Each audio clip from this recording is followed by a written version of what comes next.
Bismillahirrohmanirrohim. Assalamualaikum warahmatullahi wabarakatuh. Alhamdulillah, segala puji bagi Allah yang telah mempertemukan kita pada kesempatan hari ini. Baik, hari ini kita akan belajar tentang cerpen. Kita melanjutkan lagi materi selanjutnya. Kemarin sudah belajar tentang pengertian. Nah, sekarang kita akan belajar tentang unsur pembangun yang ada dalam cerpen. Baik, sebelum kita belajar tentang unsur pembangun yang ada dalam cerpen, kita akan belajar dulu tentang mendemonstrasikan nilai kehidupan dalam cerpen. Nah, nilai kehidupan dalam cerpen dapat didemonstrasikan atau ditunjukkan dengan menganalisisnya. Nah, kemarin kita sudah belajar tentang beberapa hal yang kita bisa belajar dari cerpen, yaitu tentang moral, tentang sosial, seperti itu. Nah, kita bisa menganalisisnya sebagai nilai kehidupan yang ada dalam cerpen. Nah, untuk menunjukkan nilai suatu cerpen, bagian yang perlu dianalisis adalah tema dan amanatnya. Nah, sebelum kita belajar bagaimana sih mendemonstrasikan nilai kehidupan dalam cerpen, nah, karena yang perlu dianalisis adalah tema dan amanat, maka kita akan belajar dari unsur intrinsik. Nah, ada apa saja sih dalam unsur intrinsik dalam cerpen? Nah, di materi yang kedua ini adalah tentang unsur-unsur pembangun cerpen. Unsur intrinsik adalah unsur yang membangun cerpen dari dalam. Ada pula yang disebut unsur ekstrinsik, yaitu unsur yang membangun cerpen dari luar karya itu sendiri. Nah, di sini ada unsur intrinsik. Yang pertama ada tema, ada amanat, ada alur, ada plot, ada penokohan, ada gaya bahasa, dan sudut pandang. Nah, yang pertama kita akan bahas tentang tema. Tema jarang dituliskan secara tersurat oleh pengarangnya. Untuk dapat merumuskan tema, kita harus terlebih dahulu mengenali rangkaian peristiwa yang membentuk alur cerita dalam cerpen itu. Dengan kata lain, tema merupakan ide atau gagasan dasar yang melatar belakangi keseluruhan cerita yang ada dalam cerpen. Tema memiliki sifat umum dan general yang dapat diambil dari lingkungan sekitar, permasalahan yang ada di masyarakat, kisah pribadi pengarang sendiri, pendidikan, sejarah, perjuangan, romansa, persahabatan, dan lain-lain. Nah, tadi kita sudah belajar tentang tema, selanjutnya amanat. Amanat merupakan pesan yang hendak disampaikan pengarang.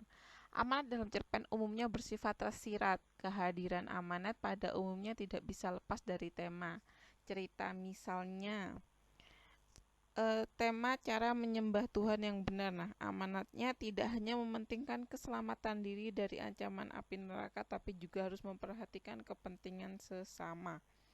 Nah, jadi amanat itu akan sesuai dengan temanya. Jadi kalau temanya cerita itu tentang perjuangan kemerdekaan, amanat cerita itu pun tidak jauh dari pentingnya mempertahankan kemerdekaan, seperti itu. Jadi tema dan amanat itu saling berkaitan satu sama yang lainnya. Selanjutnya yang ketiga ada alur dan plot. Nah, alur dan plot sering disamakan dalam penggunaannya, namun ada pula yang menyatakan bahwa kedua istilah pengertian itu berbeda. Berikut perbedaan pada kedua istilah tersebut. Nah, yang pertama alur. Alur adalah rangkaian cerita yang bersifat kronologis, jadi sesuai dengan urutan waktu. Mungkin juga dibentuk oleh urutan keruangan atau spasial. Berdasarkan hal itu, kemudian dikenal adanya alur progresif atau alur maju dan alur mundur atau juga flashback. Nah, jadi kalau alur itu rangkaian ceritanya itu sesuai dengan bersifat kronologis. Tetapi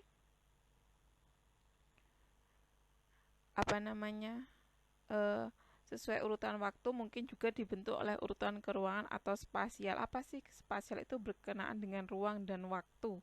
Jadi itu tadi, karena dia urutannya sesuai dengan urutan waktu atau kronologis, jadi dia dibentuk sesuai urutan keruangan atau spasial, seperti itu.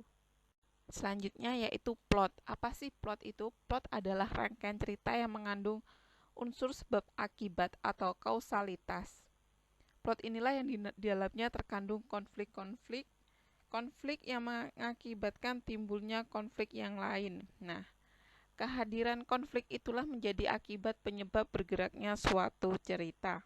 Tanpa ada konflik, suatu cerita akan menjadi hambar. Sebaliknya, adanya konflik membuat suatu cerita menjadi menarik dan menimbulkan rasa penasaran pembacanya. Nah, di sini ada dua konflik, yaitu ada konflik batin dan konflik sosial. Nah, kalau konflik batin itu ada dalam diri sendiri. Nah, contohnya dalam diri seorang karena dihadapkan pada dua pilihan atau lebih, misalnya setelah pulang perjalanan jauh, misal ini mau istirahat di mau istirahat di rumah atau di rest area ya gitu. Jadi itu ada perdebatan dalam diri, itu namanya konflik batin. Nah, kalau konflik sosial itu bentuk pertentangan di antara dua tokoh atau lebih di dalam perebutan sesuatu, misalnya percekcokan dua tetangga karena perbedaan batas halaman rumah. Nah, itu kalau konflik batin dalam diri sendiri. Kalau konflik sosial itu antar tokoh, seperti itu. Kemudian ada penokohan. Penokohan merupakan cara menggambarkan dan mengembangkan karakter-karakter tokoh dalam cerita. Nah, kemudian di situ ada beberapa cara dari si pengarang dalam menggambarkan penggambaran tokoh. Nah, di sini ada 5 cara dalam si penulis menggambarkan dari watak si tokoh. Yang pertama ada disebutkan langsung oleh si pengarang. Jadi si pengarang itu menggambarkan langsung bagaimana sih watak dari si tokoh tersebut. Misal, Tono orangnya penyabar, walaupun dihina dia tetap tidak pernah sakit hati, ia tetap bergaul seolah-olah tanpa ada masalah di antara pertemanannya. Nah, itu menggambarkan bahwa watak si Tono itu penyabar. Jadi kalau disebutkan langsung oleh pengarang, itu si pengarang menjelaskan langsung bagaimana sih watak dari si tokoh. Nah, kemudian yang kedua ada tanggapan, penceritaan oleh tokoh lain. Nah, ini contohnya, Debbie selalu memuji-muji adiknya Lina yang menurutnya paling pintar sedunia. Adikku sayang, kamu memang pintar dan rajin. Kakak salut, kakak bangga. Tentu mama pun yang ada di dunia sana bahagia melihat prestasimu itu. Nah, si Debbie itu menggambarkan bagaimana sih tokoh watak si Lina ini. Nah, tokoh watak si Lina ini yaitu pintar dan rajin, seperti itu. Kemudian dilukiskan melalui perkataan atau pikirannya. Nah, itu kalau dilukiskan melalui perkataan dan pikirannya itu melalui dirinya sendiri. Jadi aku ingin membeli pakaian yang seperti kamu beli kemarin, gak apa-apa walaupun harus pinjam sama kakakku, yang penting pakaian itu bisa kumiliki.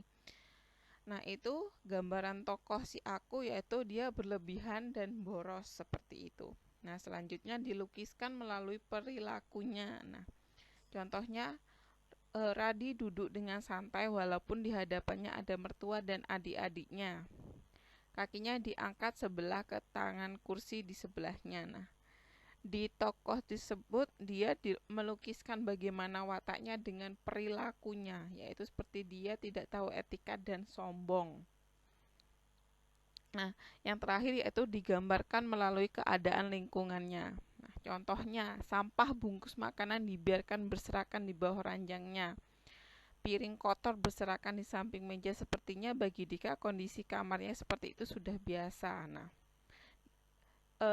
si pengarang itu menggambarkan sosok Dika itu dengan menggambarkan lingkungan yang ada di sekitarnya, apalagi dari kamar.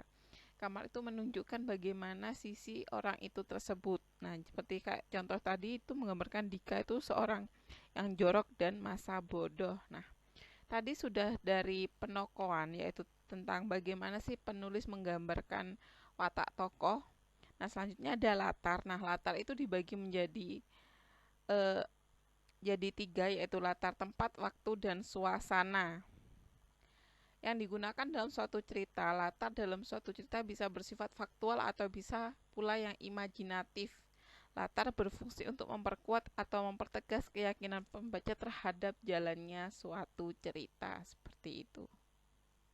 Nah, selanjutnya yang keenam ada sudut pandang dan gaya bahasa. Ini pada unsur intrinsik yang terakhir, yaitu sudut pandang dan gaya bahasa. Yang pertama, sudut pandang itu dibagi menjadi 2, yaitu sudut pandang itu dalam cerpen apa sih, maaf? yaitu posisi pengarang dalam cerpen. Nah, sudut pandang itu dibagi menjadi dua, yaitu orang pertama dan orang ketiga. Nah, kalau orang pertama itu penulis ada dalam cerita. Nah, pada sudut pandang yang pertama ini juga dibagi menjadi dua, yaitu orang pertama sebagai pelaku utama dan orang pertama sebagai pelaku sampingan. Nah, contoh orang pertama pelaku utama itu penulis sebagai tokoh utama dalam cerita. Jadi biasanya banyak menggunakan kata aku. Nah, seperti itu. Kalau orang pertama pelaku sampingan. Nah, si penulis itu tidak menjadi tokoh utama, tetapi dia ada dalam alur cerita tersebut. Contohnya, Andi Andi Andi ialah orang terbaik yang pernah aku kenal. Nah, seperti itu. Jadi dia menceritakan sosok Andi tetapi sebagai sosok teman si aku ini. Nah, seperti itu. Nah, yang kedua adalah orang ketiga. Penulis sama sekali tidak ada dalam cerita. Nah, juga dibagi menjadi dua, yaitu orang ketiga serba tahu dan orang ketiga terbatas. Nah, kalau orang ketiga serba tahu yaitu penulis menceritakan kejadian secara rinci dan menyeluruh. Jadi, si penulis itu menceritakan suatu peristiwa atau konflik itu dari awal hingga akhir, hingga contohnya misal si penulis itu bisa menjelaskan si tokoh dari fisik hingga ke dalam hati si tokoh. Tetapi kalau orang ketiga terbatas, dia hanya bisa menjelaskan bagaimana tokoh dari sisi luarnya saja, dari fisiknya saja, seperti itu. Nah, yang terakhir ada gaya bahasa, yaitu adalah cara pengarang menyampaikan cerita. Nah, ada pengarang yang menggunakan bahasa puitis, ada pula yang menggunakan bahasa-bahasa lugas. Gaya bahasa pengarang akan menjadi ciri khas karyanya. Jadi setiap pengarang itu memiliki ciri khas dalam menyampaikan cerita, yaitu dengan menggunakan bahasa lugas atau bahasa kiasan. Ada juga pengarang yang menggunakan bahasa-bahasa daerah atau bahasa-bahasa asing sebagai ciri khas dari karyanya, seperti itu. Baik, saya kira cukup penyampaian pembelajaran tentang cerpen yang kedua ini. Jika ada materi yang belum dipahami, silahkan berkomentar pada postingan materi dalam Google Classroom. Selanjutnya, agar adik-adik bisa lebih paham, silahkan kerjakan tugas yang sudah saya bagikan di Google Classroom. Kurang lebihnya saya mohon maaf. Wabillahi taufiq wal hidayah. Wassalamualaikum warahmatullahi wabarakatuh.